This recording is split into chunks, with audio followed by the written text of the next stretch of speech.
ঘন সবুজ জঙ্গলে শুরু হচ্ছে আজকের গল্প। এই জঙ্গলে বাস করে অনেক শক্তিশালী আর ভয়ঙ্কর প্রাণী। এই জঙ্গলে ছিল এক বিশাল শক্তিশালী হাতি। সে খুব শান্ত স্বভাবের ছিল এবং কাউকে অযথা বিরক্ত করত না। কিন্তু একই জঙ্গলে বাস করত এক ভয়ঙ্কর বাঘ। সে ভাবত জঙ্গলের সবচেয়ে শক্তিশালী প্রাণী সেই। একদিন বাঘটি দূর থেকে হাতিটাকে দেখতে পেল এবং ধীরে ধীরে তার দিকে এগিয়ে যেতে লাগল। হঠাৎ বাঘটি জোরে গর্জন করে হাতির সামনে এসে দাঁড়াল।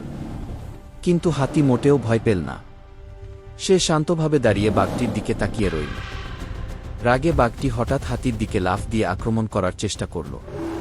তখন হাতি তার শক্তিশালী সুর দিয়ে বাঘটাকে জোরে ঠেলে দূরে সরিয়ে দিল। বাঘ তখন বুঝতে পারল শুধু গর্জন করলেই শক্তিশালী হওয়া যায় না।